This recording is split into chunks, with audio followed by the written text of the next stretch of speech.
ఓం శ్రీ గురుభ్యో నమ. శ్రీ లలిత త్రిశతి. ఈరోజు నామము లాకిని. అర్థమైందండి. నేను ఆమనాయ, సమామనాయ, షడా ఆమనాయ మంత్ర తంత్ర యంత్ర పరిశోధకుణ్ణి. కాబట్టి ఏ విధమైన టక్కు టమార గజకర్ణ గోకర్ణ పూసలు వస్త్రధారణలు వేసి పొట్ట కూటి కోసం చెప్పేవాడిని కాదు. కాబట్టి మీరు తెలుసుకోవాలనుకుంటే నెట్లోకి వెళ్ళి ఆమ్నాయం అంటే ఏంటి, సమామ్నాయం అంటే ఏంటి, షడామ్నాయం అంటే ఏంటి అని తెలిసి మీరు చూసుకుంటే అర్థమవుతుంది. ఈ భూమి మీద ఎవరు ఏ ఆధ్యాత్మికం చేసినా అందులో ఉన్న సౌండ్స్ని నేను క్యాచ్ చేసి అది తప్పు అది రైట్ అని చెప్పగలిగే సబ్జెక్ట్ నాకు. వేదాలు చదివిన వాళ్ళ వల్ల కూడా కాదు ఇది. అర్థమైందండి. అంత డెప్త్ సబ్జెక్ట్. కేవలం పరమాత్మ సంపూర్ణ అనుగ్రహం ఎన్నో లక్షల జన్మలు ఉన్న వాళ్ళకే ఇది ప్రాప్తం. అర్థమైంది. కాబట్టి మీరు నేను చెప్పే వాటిల్లో ఉన్న భావన తెలుసుకోండి. శబ్దాల కంటే మీరు బాగా ఇంప్రూవ్మెంట్ వచ్చి మీకు షట్చక్రాలు ఓపెన్ అవ్వటం, ఆత్మజ్ఞానం రావటం అన్నీ ఒక్కొక్కటి ఓపెన్ అవుతాయి. సరే, ఈ షట్చక్రాలు ఈ దేవత ఇప్పుడు ఈనాటి నామంలో లాకిని. లలితా త్రిశతిలో ప్రతి ఒక్క నామము ఆత్మజ్ఞానానికి సంబంధించింది. అర్థమైందండి.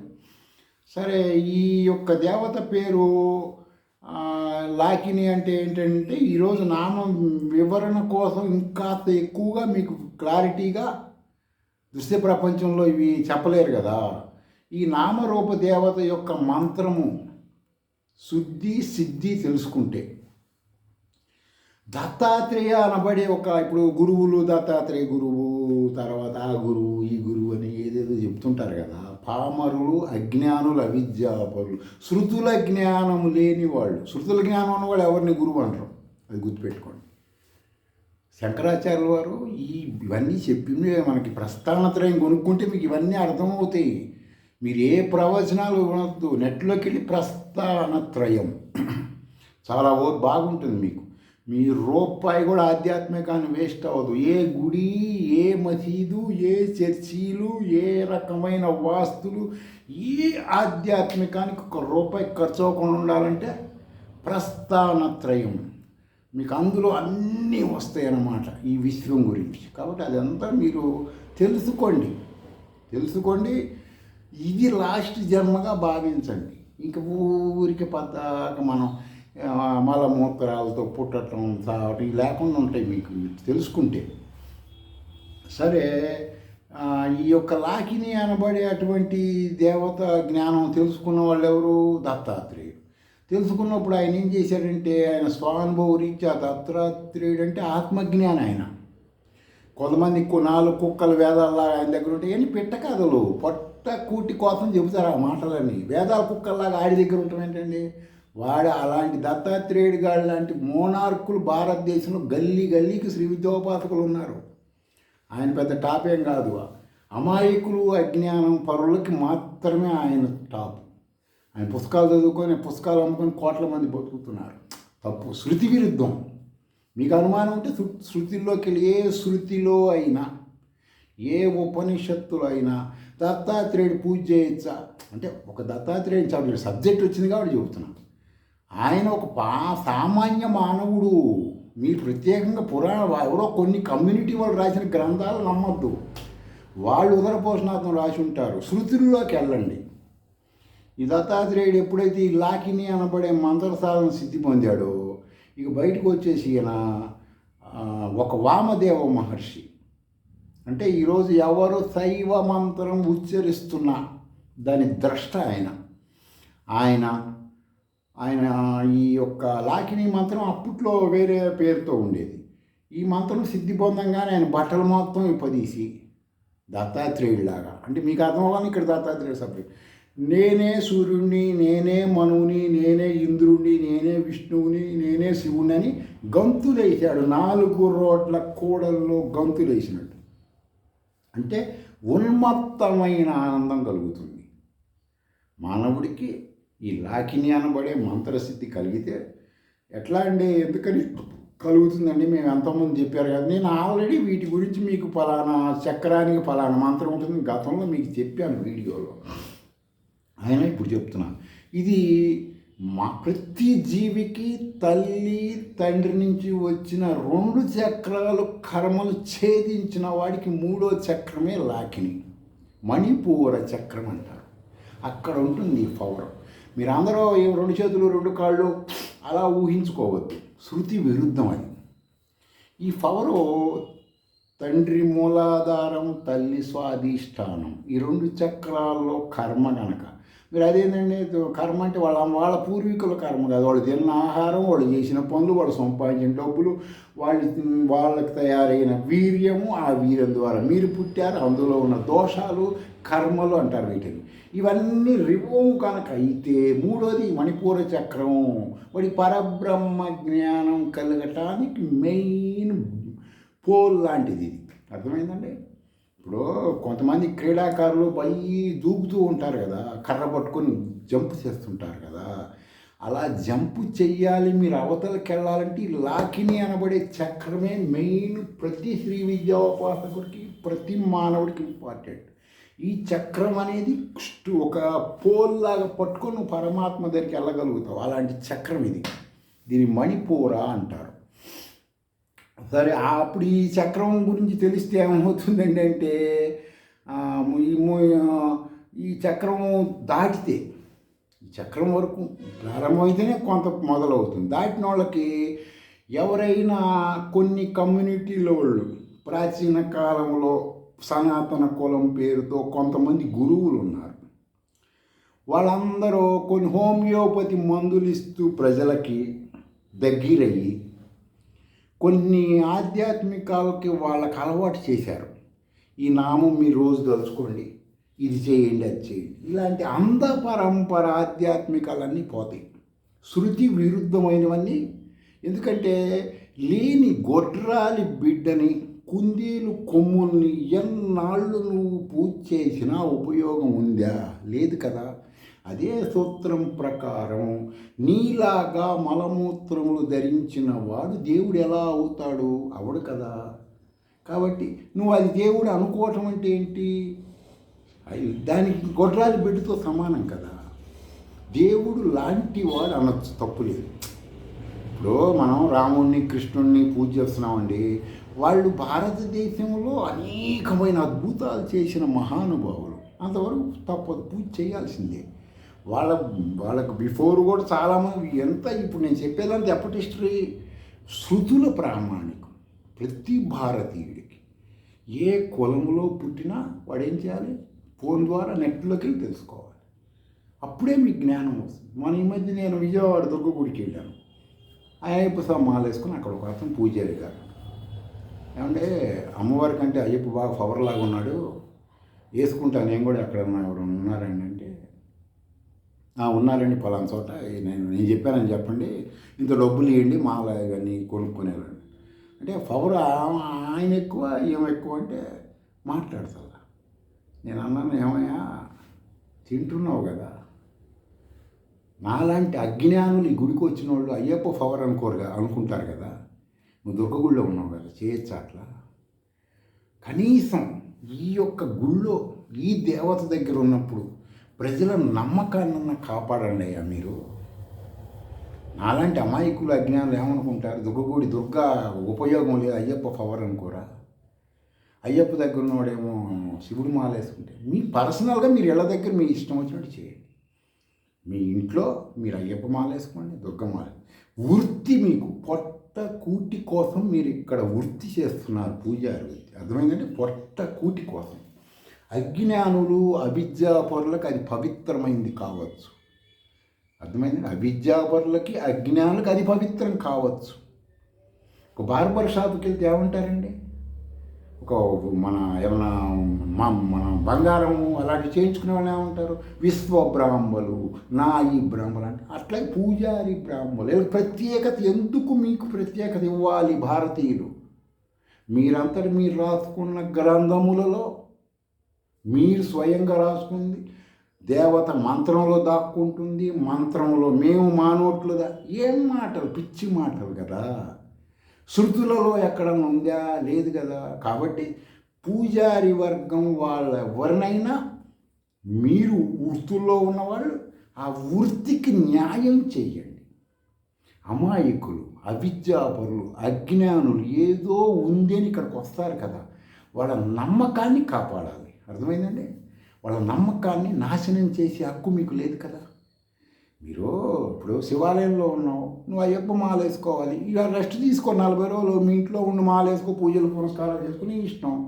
మరి ఇక్కడికి వచ్చిన వాడు ఎలా చేస్తావు? నాకు ఇప్పుడు నేను ప్రశ్నిస్తున్నాను అండి. నాకు నమ్మకం లేదు శివుడి మీద. అయ్యప్ప అంటే ఇష్టమా? ఆయన గొప్పవాడా? అంటే నేను నెట్లోకి వెళ్ళి అయ్యప్ప స్వామి పవరా శివుడు పవరా అని కొట్టాను, 2 పవర్ కాదని వచ్చింది అందులో. మరి ఎవరు పవర్ అంటే నేనే పవరు అని వచ్చింది అందులో. నేనే అంటే ఎవరు? ఇప్పుడు మీకు ఈ నామరూపం వరకు చెబుతాను, సరేనా? తొడుగులు, ఒక అరటిపండు ఉందనుకోండి, తొక్క తీసేసామనుకోండి, తొడుగు తీసేస్తే పండు బయటకు వస్తుంది, అంతే కదా. అలా మానవుడిలో కొన్ని తొడుగులు ఉంటాయి. ఆ తొడుగులు శంకరాచార్య వారు చెప్పారు ఇవన్నీ. ఆ తొడుగులు తీసేస్తే ఇప్పుడు మానవుడు పరబ్రహ్మ ఎప్పుడు వాడికి ముసుగు ఉంటుంది, 3 ముసుగులు ఉంటాయి. ఆ ముసుగుల్ని శ్రీ విద్యా పూర్ణ దీక్షలో తత్వాసిమనలో ఆ ముసుగులు తీస్తూ ఉంటారు. ముసుగు తీస్తే వాడు పరబ్రహ్మ అని అర్థమవుతుంది. అప్పటిదాకా అర్థం కాదు. మీకు అర్థం అవ్వాలని దానిమ్మకాయ తొక్కలు తీస్తే గింజలు ఎలా వస్తాయో, అరటికాయ తొక్క తీస్తే పండు ఎలా వస్తుందో, అలా ముసుగులు తీయాలి. అర్థమైందండి? ఇక్కడ ఈ లాకినికి సంబంధించిన దత్తాత్రేయుడు కానీ వామదేవ మహర్షి వీళ్ళందరూ డ్యాన్సులు వేస్తుంటారు. ఆత్మజ్ఞానం వస్తే ఆ స్థితిలోకి వస్తారు. ప్రజలు 100 అనుకోవచ్చు, ప్రజలు 100 మంది పొగడచ్చు, 100 మంది తిట్టచ్చు. ఎవరిని? ఆత్మజ్ఞానం కలిగిన వాళ్ళని. వాళ్ళవి పట్టించుకోరు కదా. సముద్రంలో ఒక చిన్న కాకి రెట్టేస్తే సముద్రానికి ఏం అలాంటి స్థితి ఎవరిది? ఆత్మజ్ఞానం కలిగిన వాళ్ళది. వాళ్ళు దేవుళ్ళు కాదు సుమా, అది గుర్తుపెట్టుకోండి. నువ్వు ఆత్మజ్ఞానం లేనివాడి వాళ్ళకి కలిగింది. వాళ్ళ శరీరం ధన్యం చేసుకున్నారు, తొడుగులు తీశారు, నువ్వు తీసుకోలేదు. That's all. ఇది సబ్జెక్ట్. ప్రత్యేకంగా వాళ్ళని నువ్వు గౌరవించవలసిన నీ ఇష్టం అది చేసుకోలేకపోతే లేదు. సరే, ఈ యొక్క లాకిని అనబడే మంత్రం గతంలో చెప్పాను. శ్రీ విద్యా గురువుల ద్వారా మీరు లాకిని మంత్రం అంటే ఏంటి, అది ఎలా ఉంటుంది, ఆ దేవతకి ఏ ఆహారం, ఆ చక్రానికి ఏ ఆహారం వలన చక్రం శుద్ధి అవుతుంది అనేది నిగూఢంగా నైవేద్యం రూపంలో చెబుతారు. అర్థమైందండి? ఆ యొక్క దానికి ఉంటుంది. లాకిని లలిత సహస్రనామంలో ఉంటుంది అనుకుంటాను, చూడండి. సరే, దత్తాత్రేయులాగానే విష్ణుమూర్తి శివుడు ఆత్మజ్ఞానం కలిగి లాకిని మంత్రం విద్య చేస్తారు వాళ్ళు కూడా. మీ అనుమానాలన్నీ లాకిని గురించి నెట్లోకి వెళ్తే క్లియర్గా కనబడతాయి. శ్రీ విద్య ఆత్మపాదుక దీక్ష అయిన వారికి తత్వాసిమానం చెబుతూ ఉంటారు. నేను గతంలో కూడా చెప్పాను, దాని మంత్రం కూడా చెప్పేశాను. ఇంకోసారి దాని గురించి కొంత వివరణ ఇవ్వగలుగుతాను. నేను ఈ ఆమ్నాయ సమామ్నాయ షడ ఆమ్నాయ మంత్ర తంత్ర యంత్ర పరిశోధకుడిని కాబట్టి నేను ఈ తత్వాసిమాన మంత్రాల్లో సౌండ్స్ని క్యాచ్ చేసి కాంతి కిరణాలని ఒడిసి పట్టుకున్నట్టు పట్టుకొని ఆ సౌండ్స్ని ఈ యొక్క శంకరాచార్య వారు చెప్పినటువంటి ప్రస్థానత్రయంలో ఉన్నవి ఒడిసి పట్టుకొని రెండిటిని కాటా వేసి 50-50 ఓకే అని నేను అంగీకరిస్తేనే చెబుతాను. నేను ఎవరిని దేవుడని చెప్పను. శృతి మాత్రమే భారతీయులకి దేవుడు, గుర్తుపెట్టుకోండి. ఎవ్వరు ఏ మూర్తిని నేను అంగీకరించను. నన్ను నేనే పూజ చేసుకోవడానికి ఇష్టపడతాను. కారణం ఏంటి? శృతులు అవే చెప్పినాయి కాబట్టి. ఎవ్వడూ దేవుడు లేడు. ఎవరండి దేవుడు? నువ్వే దేవుడివి. అవిద్య అజ్ఞానం పోతే నువ్వే దేవుడు. ఎట్లా పోతాయండి? గుళ్ళు గోపురాలు తిరిగితే పోవు. మరి ఎట్లా అండి? జ్ఞానం కలిగితే పోతాయి. జ్ఞానం ఎట్లా వస్తుందండి? శృతుల్లోకి వెళ్తే వస్తుంది. అర్థమైనా? 1 by 1 ప్రాప్తం ఉండాలి, పట్టుదల ఉంటే వస్తాయి. సరే, కృష్ణుడు భగవద్గీతలో చెప్పినట్టు కోటికి ఒకడు ఉంటాడు. ఎవరు? యామ్నాయ, సమామనాయ, షడామనాయ రీసెర్చ్ పర్సన్స్. ఎక్కువ మంది ఇప్పుడు ఒక డిగ్రీ బిఏనో, బీకామో, ఎంకామో ఇలాంటివి చదివి ఒక 30 ఏళ్ళు 40 ఏళ్ళు డబ్బులు పెట్టడానికి చదువు రాదు కదండి, ఎవరికైనా అంతేగా. నేనంటే అక్షరం ముక్క లేదు కాబట్టి అది వేరే విషయం. ఈ పూర్వజన్మ సుకృతం రామకృష్ణ పరమహంసలాగా నాకు కూడా అని నేను అనుకుంటున్నాను. మీరు అనుకోవాల్సిన అవసరం లేదు. కాబట్టి నాకు ఈ జ్ఞానం వల్ల నేను చెబుతున్నాను. నేను చెప్పేవి అన్నీ మీరు మిగతా ప్రవచనకాలు చూసుకోండి. నేను చెప్పేది మీరు టక్మని ఫోన్ నొక్కగా నెట్లో ఎస్ అని వస్తుంది, వేరే వాళ్ళకి నోటితే నో అని వస్తుంది. అంటే అప్పుడు ఏంటి అర్థం? శృతి ప్రామాణికం నేను చెప్తున్నాను. అర్థమైందండి? సరే, నేను ఈ మంత్రాలు ఒక దేవత గురించి చెప్పారనుకోండి ఎవరైనా నాతో, ఆ దేవత గురించి రీసెర్చ్, తర్వాత ఒక ఔషధం ఉందనుకో దాని గురించి రీసెర్చ్, బాడీలో దాని వలన బెనిఫిట్స్ ఏంటి అది మొత్తం చూస్తుంటాను. ఈ లాకినీ పరముగా వచ్చేసి తత్వాజిమానం అన్నా లాకినీ మంత్ర సాధన అన్నా ఒకటే. అర్థమైందండి? తత్వాజిమానం చేసిన ఆ మంత్రాలు పురస్కరణ చేసిన లాకినీ మంత్రం రెండు ఒకటి, భావ అర్థములు ఒకటి, శబ్ద అర్థములు వేరు వేరు ఉంటాయి. అర్థమైందండి? భావానికి శబ్దానికి విభిన్నమైనటువంటివి ఉంటాయి. సరే, సత్వగుణాలు ఏంటి, రజోగుణాలు ఏంటి, తమో గుణాలు ఏంటి లాకినీలో అని నేను కొంత రీసెర్చ్ కూడా చేశాను. మణిపూర చక్రంలోనున్న శబ్దార్థములు వేరువేరుగా ఉంటాయి. భావార్థంలో ఎట్లా అండి? లాకిని అనబడే మణిపూర చక్రం, మణిపూర అధిష్టాన దేవత, లాకిని స్వరూప ఎవరు? మణిపూర అధిష్టానంలో లాకిని రూపంలో ఉండే పవర్ ఏంటి? పక్కన ఒక వాషింగ్ మెషిన్ ఉంది, అందులోకి పవర్ ఎంత రావాలి? కరెంటు. ఫ్రిడ్జ్ పెట్టావు, అందులోకి కరెంట్ ఎంత రావాలి? ఏసీ పెట్టావు, అందులోకి ఎంత పవర్ రావాలి? అలా పవర్స్ని తెలుసుకోవటమే మంత్రశాస్త్రం యొక్క ప్రావీణ్యత. ఏ శబ్దంలో ఎంత పవర్ ఉందనేది. అర్థమైందండి? సరే, ఈ లాకిని అనబడి ఆడ, తర్వాత మొగ, నంపుసింగ్ కూడా కాదు ఈ పవర్స్ అన్నమాట. ఇవి విష్ణువు. ఇక్కడ లాకిని అనబడేది విష్ణు అంటారు. మీరు విష్ణు అనగానే అదేంటంటే మరి మీరు విష్ణు అంటున్నారు, మరి విష్ణుమూర్తి ఏమో సముద్రంలో పడుకుంటాడు, లక్ష్మీదేవి కాళ్ళు పిసుకుతూ ఉంటుంది, బ్రహ్మలు శివుళ్ళు అందరూ పక్కన ఇసునకారులు పట్టుకొని ఉంటారంటే శృతులలో అది ఉండదు, చిత్రలేఖనముల్లో అవి ఉంటాయి. అర్థమైందండి? వాళ్ళ ఫీలింగ్స్ వేసిన వాళ్ళ బొమ్మలు వేసిన వాళ్ళ ఫీలింగ్స్ అవి. ప్రాచీన కాలంలో ఇప్పుడు టెక్నాలజీ లేదు కాదు, మరుగైపోయి మళ్ళీ ఓపెన్ అయింది టెక్నాలజీ. ఇప్పుడు వాళ్ళకి అవి ఉండవు అన్నమాట. అంటే ఎందుకని ఉండవండి? మీరెట్లా చెబుతున్నారంటే విష్ణుమూర్తి ఇప్పుడు లాకినీకి వేరుగా ఉంటాయంటే శృతి చెప్పింది కదా. ఏం చెప్పిందండి శృతి? విష్ణు స్వరూపిణ్యంబా అంటుంది. లాకిని రూపంలో ఉండే శక్తి పేరు విష్ణు స్వరూపిణ్యం. అక్కడ స్త్రీలింగం తీసుకొచ్చింది కదా శృతి. అర్థమైందండి? అప్పుడు దాన్ని రీసెర్చ్ చేసి తెలుసుకోవాలి. కాబట్టి విష్ణుమూర్తి అంటే అది ఇక్కడ మనం అది ఆడ కాదు, ఇక్కడ స్త్రీ రూపంలో మనం లాకినీగా భావించక తప్పట్లేదు. శృతి చెప్పింది. మీకు అనుమానం వస్తే ఆమ్నాయ బీజాక్షర నిఘంటువులో చూసుకోవచ్చు. లలితాదిపుర సుందరి లాగానే దేవి ఈ దేవతని లలితాదిపుర సుందరి శ్రీపాతకం పూజ్యామి నమః అని శ్రీచక్రార్చన పూజలు చేసే వాళ్ళందరూ చేస్తారు. మీకు అనుమానం ఉంటే శ్రీ విద్యా గురువుల దగ్గరికి వెళ్ళి లాకిని అంటే ఏంటండి విష్ణు స్వరూపిణ్యంబా అని ఉంటుంది అని అడగండి, వాళ్ళు చెబుతారు. సబ్జెక్ట్ అంతటా అది. ఇదే సూత్రము, ఇదే ఇప్పుడు నేను మీకు చెప్పిన సూత్రం ప్రకారము మన శరీరాలకు కొన్ని అంటే మీరు దీని అలంకారంగా చెబుతున్నాను.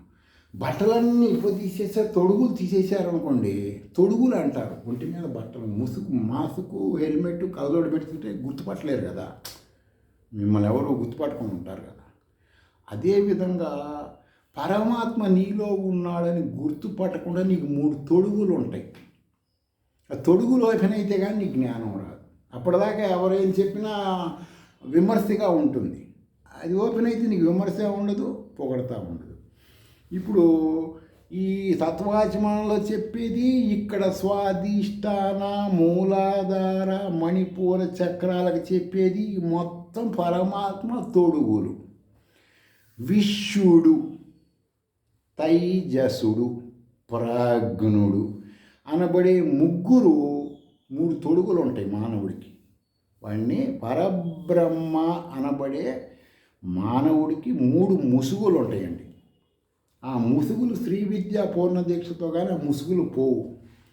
నువ్వు ఎన్ని సంవత్సరాలు ఎన్ని తీర్థాలు తిరిగినా ఎన్ని గుళ్ళు కట్టించినా అవన్నీ పుణ్యాలు.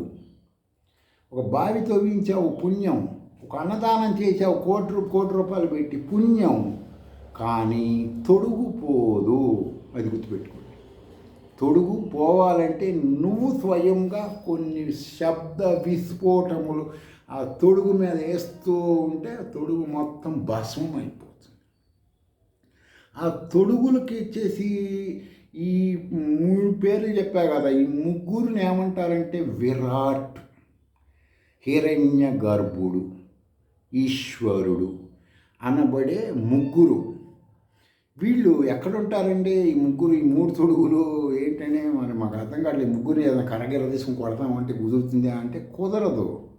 మీరు కర్రలతో కత్తులతో చేయడం లోపల ఉంటారు కదా, 3 తొడుగులు 3 చక్రాలు కూర్చొని ఉంటారు. ఇప్పుడు అవి కోసి తీయడానికి కుదరదు, శబ్ద విస్ఫోటంతో భస్మం అవుతాయి.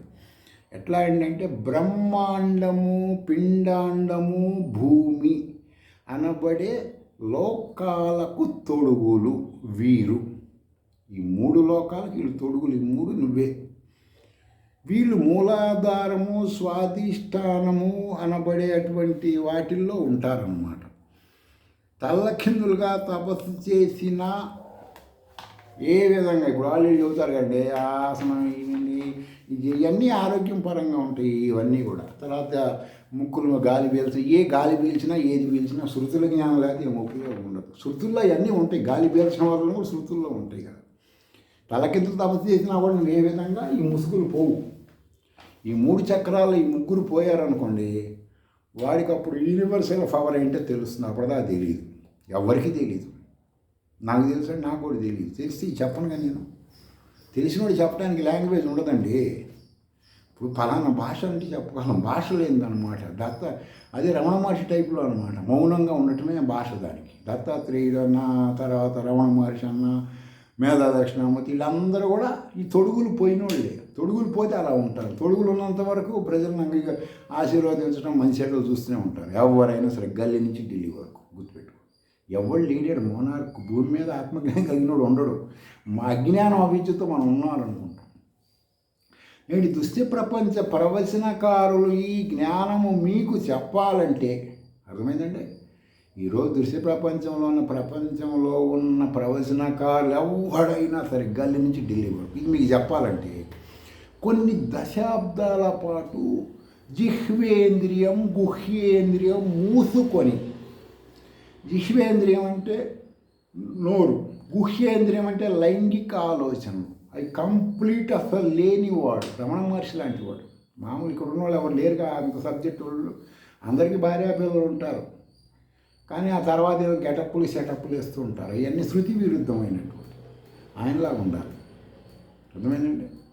కాబట్టి వాళ్ళు మీకు చెప్పాలంటే పూర్ణ దీక్ష తీసుకొని కొన్ని దశాబ్దాల పాటు అంత పరంపర ఆధ్యాత్మిక సంఖ్యలు తెంచుకునే వారి కోసం తెలియచేస్తున్నా నేను ఇవన్నీ మీకు.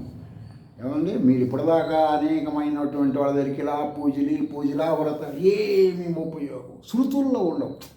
నా మాట నమ్మద్దు. నేను మీకు చెప్పేవి ఏవి కూడా మీరు నమ్మద్దు. మీ ఫోన్ తీసుకోండి, ఎవరు ఏది చెప్పినా బాబు ఈ యొక్క నామముతో ఈ విధంగా మీరు పొద్దున, మధ్యాహ్నం, సాయంత్రం ఈ నామముతో ఇది చేస్తే మీకు బాగా ఈ యొక్క బెనిఫిట్స్ వస్తాయి అని ఎవరో ఒకటి చెప్పి ఉండొచ్చు గతంలో, ఆనాటి కాలం నుంచి. మీరు ఫోన్ ద్వారా వెళ్ళి ఏమంటే ఈ బెనిఫిట్స్ వస్తాయా అని ఏ శృతిలో అయినా ఉన్నది అని చూడండి, లేదు అని వస్తుంది. అప్పుడు ఎలా నమ్ముతారు అది? అప్పుడు మీరేం చేయాలి? ఏదైనా శృతి ప్రామాణిక ఆ నుంచి క్షం వరకు ఉన్న అక్షరములకి, అచ్చులకి, హల్లులు కలిపి శృతి ప్రామాణికమైన మంత్ర సాధన.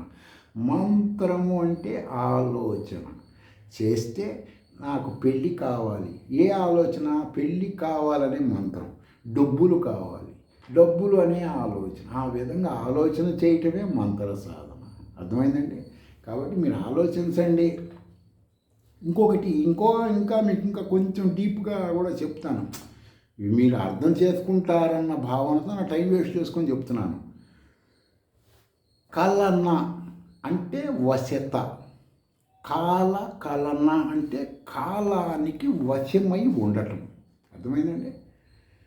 కాలానికి అందరూ వశులై ఉంటారు, వశమై. ఎవడైనా గల్లీ నుంచి ఢిల్లీ వరకు స్వామీజీలు, పీఠాధిపతులు, మఠాధిపతులు, అవధూతలు, బాబాలు, ఫకీర్లు కూడా కాలానికి వశమై ఉంటారు. శ్రీ విద్యా పూర్ణ దీక్ష అయినోడు ఎవడో ఉండడు కాలానికి వచ్చిన గుర్తుపెట్టుకోవాలి మీరు. మార్పు భావము. కాలం అంటే ఏంటి? మార్పు. ఆ మార్పు అనే భావం కనుక కలన అంటే మార్పులకి, మార్పుల భావాలకు లొంగి ఉండటం. మార్పులు ఇంద్రియాలకు, కర్మలకు, వాసనలు వశమై ఉంటాడు. అర్థమైంది? కాలంలో ఉండేవాడు దేనికోసమే ఉంటాడు? వాడు ఇంద్రియాల సుఖం కోసం, మానసిక సుఖం కోసం కాలానికి వశమై ఉంటాడు. గజగజలాడుతుంటాడు. కాలాన్ని చూస్తే అమ్మ తెల్లారించి ఎక్కడ పడి అది చేయాలి, ఇది టైం అయిపోయింది, పరిగెత్తడం, కాలానికి భయపడిపోతుంటాడు. అయితే ప్రతి మనిషి ఈ వశీభూతత్వం మనిషికి పెద్ద మచ్చ లాంటిది, అసహ్యకరమైన మచ్చ. ఏంటంటే కాలానికి వశమై ఉండటం మానవుడికి బహుచండాలమైన మచ్చ.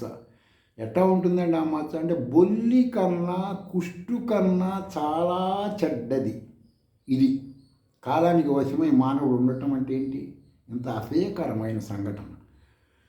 సరే అండి, మరి ఈ బొల్లి, కుష్టు ఏం చేస్తాయంటే శరీరం తాలూకు బయట అందాన్ని మాత్రమే పాడు చేస్తాయి. మీకు అర్థం అవ్వాలి, అలంకారం కోసం ఇవన్నీ చెబుతున్నా. కానీ అలవాట్లకు, వాసనలకు, వాసన అంటే అర్థమవుతుందా మీకు? ఒకసారి నెట్లోకి వెళ్ళి వాసన అంటే ఏంటంటే చూపిన మహాభారతం అంత గ్రంథం వస్తుంది. వాసన, మానవుడికి వాసనలు అంటే ఏంటంటే తెలుస్తుంది మీకు. ఇది నా పిల్లం, అది నా కూతురు, ఇది నా కొడుకు, ఇది నా మనవడు, ఈ వాసనలు అంటారు వీటిని. ఈ అలవాట్లకు, వాసనలకు వశీభూతమై ఉండటం అనే బొల్లి, కుష్టు శరీరం అనబడే ధర్మ సాధనాన్ని పూర్తిగా మూలమట్టంగా పాడు చేస్తుంది. అర్థమైందండి? కాలానికి వశమై ఉండటం అంటే ఎంత భయంకరమో. ఇది నేను చెప్పట్లేదండో, మీరు మిమ్మల్ని మా శరీరం ఎట్లా ఉంటుంది అట్లా ఉంటుంది, శృతులు చెబుతున్నాయి. డీప్ జ్ఞానం ఇది. అర్థమైందండి? ఈ కళంకాన్ని పోగొట్టుకోవటానికి ప్రతి మనిషి శ్రీ విద్యా మంత్ర సాధన చెయ్యాలి శృతి ప్రామాణికముగా. ఎందుకంటే మాట్లాడితే మీరు శృతి ప్రామాణికంగా అంటారు. ఆడి దగ్గరికి వెళ్ళి చెబితే ఈడి దగ్గర అంటే మీ ఏ దగ్గరికి వెళ్ళి చేసినా వాడు, మీరు గత జన్మలో మీరు, వాళ్ళ వ్యాపారం మీ వ్యాపారం, వాడి వ్యాపారం మీరు, ఏ రిలేషన్స్ ఉంటాయి. శృతుల రిలేషన్ ఉండదు. ఎందుకని ఉండదంటే శృతుల్లో ఏముంటుంది? నీకు శృతి ప్రామాణిక శ్రీ విద్య అంటే ఏంటి? గురుత్రయము, మహాపాదుక, ఆత్మపాదుక అంటే ఏంటి తెలుసా అండి? అసలు వాడు చేస్తే గురు పరంపరలో మంత్రం ఇచ్చి ఆ మంత్రం చదివి మమ ఆత్మపాదుక పలానా మంత్రదేవత అని వాడి రైట్ సైడ్ చెస్ట్, ఇంకో మంత్రం లెఫ్ట్ సైడ్ చెస్ట్, ఇంకోటేమో నాభి.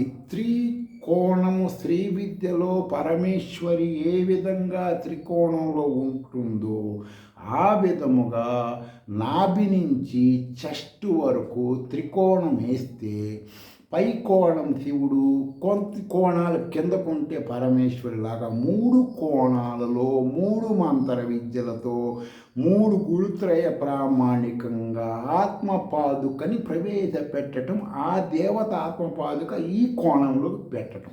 అర్థమైందండి? చాలా డీప్ సబ్జెక్ట్ ఇవన్నీ. ఎంతగానే కొంతమంది నా దగ్గరికి వచ్చాడు, మేము పంచదశ చేసామండి, అదేంటి ఇంకోటి అంటారు సౌభాగ్య పంచదశ చేసామండి, షోడశి చేసామండి, మహాషోడశి చేసామండి. నేను అంటాను సరేనమ్మా, మరి మహాషోడశి తీసుకోండి, మిగతా ఎందుకులే చిన్నవి కాబట్టి. ఆ షోడశి తల్లి తండ్రి ఎవరంట? అదేంటండి అట్ట అన్నారు? ఆ షోడశి అంటే ఆమె కదండి సృష్టికర్త.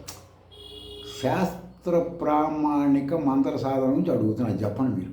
నువ్వు పుట్టడానికి మీ అమ్మ మీ నాన్న కారణమా కాదా?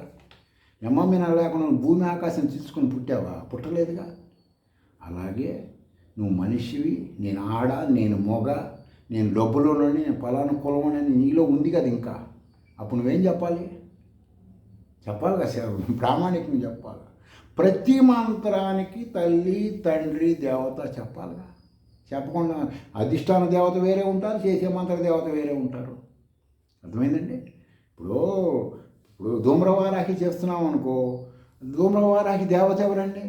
ప్రళయకాల మృత్యు స్వరూపిణి. ధూమ్ ధూమ్ మృత్యు దుమ్మె, ధూమ్ ధూమ్ కాల దుమ్మె, ధూమ్ ధూమ్ ధూమ్రవారాహి హుంపటి స్వాహ.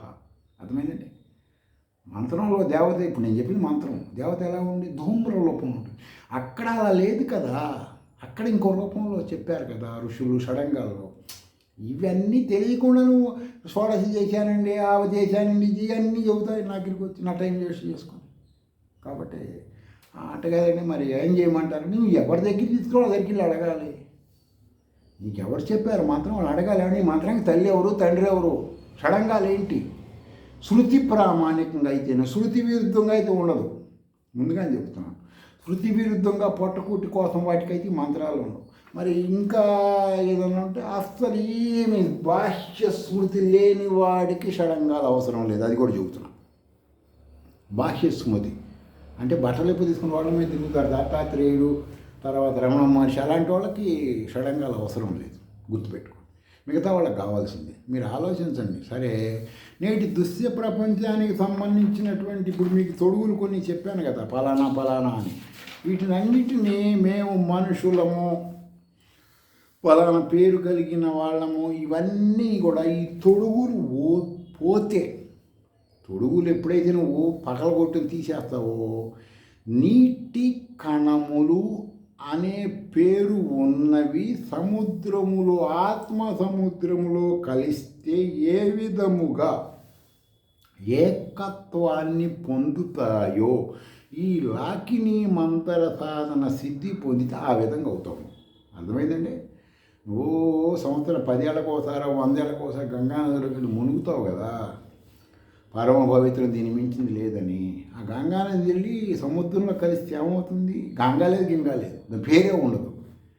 ఆ సూత్రం ప్రకారం నువ్వు ఈ తొడుగులు, ఏం తొడుగులు? తత్వాజ్మానం చెప్పాం కదా. ఓం భుర్భువస్సు ఐం హ్రీం శ్రీం ఐం క్లీం సౌ ఐం కయ్యైల ఐం హ్రీం ఐం క్లీం అసకహల క్లీం హ్రీం క్లీం సౌ సకల సౌ హ్రీం సౌ ఐం హ్రీం శ్రీం ఐం క్లీం సౌ సౌ క్లీం ఐం శ్రీం హ్రీం ఐం.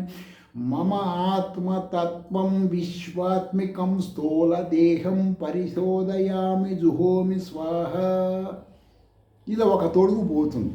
ఈ విధంగా తొడుగులు రోజు బాంబులు వేస్తున్నట్టు శత్రు దేశాల మీద బాంబులు, ఈ మంత్ర బాంబులు వేస్తుంటే తొడుగులు పోతాయి. అర్థమైందండి? ఈ విధంగా మొత్తం కూడా నీ తొడుగులు ఈ పోయినాయి అనుకోండి, అప్పుడు నువ్వు అరటిపండు తొక్క తీసుకొని తింటే అంత కమ్మగా ఉంటుందో ఆ విధంగా ఉంటాయి.